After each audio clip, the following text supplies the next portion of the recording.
319 days. That's how long it's been since we came back from our last trip. And I bet for you it's been long as well. Aren't we all tired of that? We can't wait to travel again.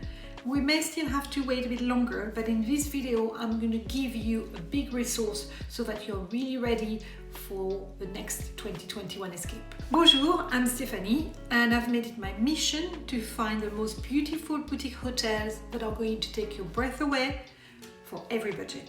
We all agree that 2020 has been a terrible year for travel and hopefully 2021 won't be like that again.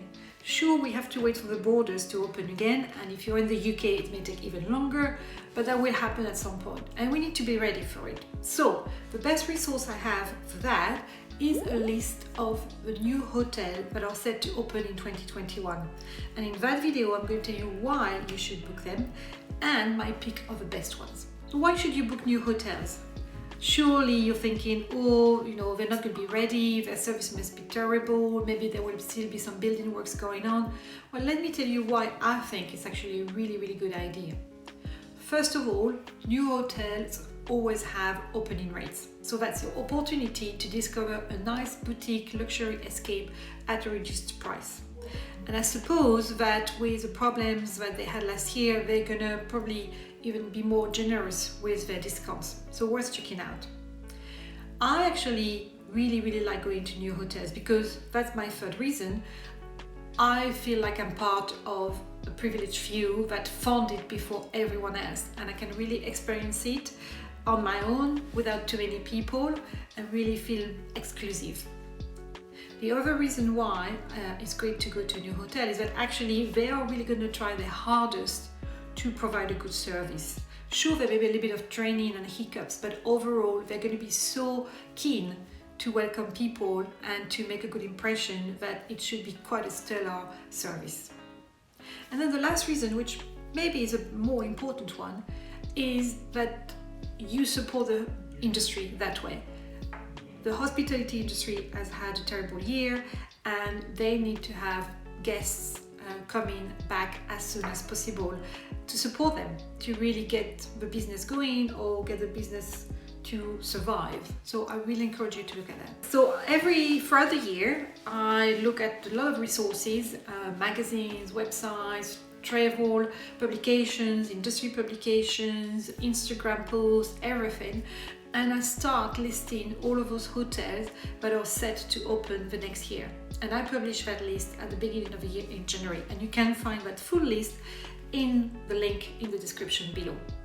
Now, my list is a bit different from the ones you may find in big magazines or newspapers, where they often focus on luxury resorts or hotels that have like 200, 300 bedrooms. That's not my kind of hotels. I only select places that have around 40 maximum bedrooms, the less the better, that are going to have a unique style and that have a pool, and they're all in Europe. Now, I also have a list of new hotels that are going to open in Europe this year, 2021, without a pool, and that is available through that same list, through that same blog post, if you sign up for the email list. So let me tell you about my favorite ones, the ones that surely as soon as I can travel again, I'm going to book. Let me tell you about the 4 with a pool that I'm going to book as soon as I can, and the one which is without a pool but I really want to discover as well. So the 4 with a pool are Castello di Reschio, Casa di Langa, the Farmyard at the Newt, Chateau de Mirwart, and then the one without a pool is the Star. Let me take you through their sites and some of the photos that are already available when they are, and tell you why I'm really excited about this. The first one that I'm really looking forward to is Reschio. I actually looked into it for my husband's birthday, but obviously it didn't open because of COVID. Now they're scheduled to open in the spring 2021. Now, Reschio actually is a estate where they have several villas that they rented, and now they're opening this hotel. So what you're looking at here is the whole estate. As you can see, beautiful setting in the Umbria Hills, and then the hotel itself will be in the castle, keeping a lot of the history there. But then you will have a new swimming pool outside. Look at that pool, it looks fantastic. fantastic. There is also a pool in the spa, which will be in the wine cellars, the former wine cellars, and this is what the rooms look like. I really like that style. I think there's a mix of modern and classic and just natural luxury, which is really interesting and attractive. Really reminds me a bit of Heckfield Place, which I will post a room tour about very soon. The restaurant, of course, delicious Italian food, should be really nice. And as I said, the spa and the bathhouse will be in the ancient wine cellar, so really a beautiful one to look at. The second one is also in Italy, but this time it's in Piedmont. There will be 39 rooms and they're set to open in the spring. Piedmont is a region a bit more northern of Italy. And as you can see here, again, very understated luxury, lots of texture, beige, nature, wood, etc. And really a focus on something pretty more simple, more design, more minimalist, but still very alluring and very warm at the same time. Again, fantastic views outside of what the scenery is, the countryside, and then of course lots of villages to go and explore.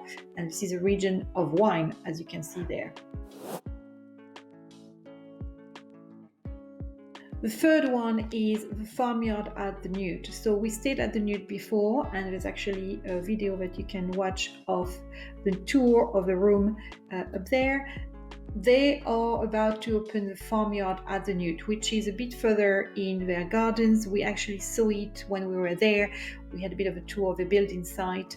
And the idea there, I think, is really to try to be a little bit like Soho Farmhouse. Again, room tour available if you click here.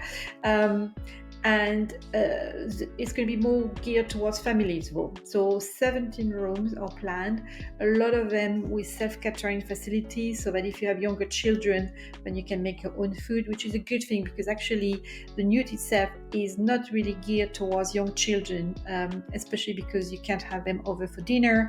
You can have them for the day, but they have to go to bed in the evening. They don't have photos yet, so what you have here are the plans that I have found from the planning site, and what you have below are the existing farmyard buildings and the look of kind of mood board of the style of the rooms. So again, an interesting one. The Newt is very popular, so that gives extra capacity for those who can't book into the main hotel. And then the last one, a little bit different, is the Chateau de Mirwart, which is in the Vallée du Luxembourg in Belgium. An old castle, as you can see, again, wonderful green scenery around. They are actually planning to do 24 residencies and to open in the summer. There will be an indoor pool and a spa. And the spa will be in particular in the all underground areas of the castle. Here's an idea of what it could look like. And as you would have seen from my blog post, there is also the plan for a nice outdoor heated pool with quite a view. So a very interesting, different experience, that one, which I would quite like to try. The last hotel that I'm really excited about doesn't have a pool. It's called The Star and it's in Alfriston, which is in the South Downs, not far from London.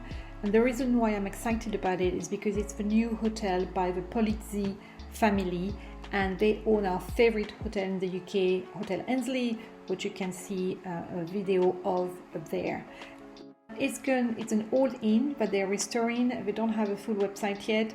You just have some ideas of the atmosphere of the countryside, as you can see there from their Instagram feed. Or an idea of a bedroom will be here. This is the kind of look that you're going for, which is similar to what they do for Endsleigh. So lots of very nice fabric and coloring, a mix of modern but mostly old-fashioned, but in a very nice stylish way. It's just a wonderful atmosphere at Endsleigh, and I'm really looking forward to experimenting that closer to home. If, like me, you like checking out new hotels and being the first to try them, there are other names in the list of hotels for 2019 and 2020, and again the link will be in the blog post below. I also have a list of hotels for interior design lovers, so check it out here. And for more resources and more addresses, look at my app, again the link is below. If you want more ideas for escapes for your travels in 2021, make sure to subscribe to this channel for all my tips. Merci, au revoir!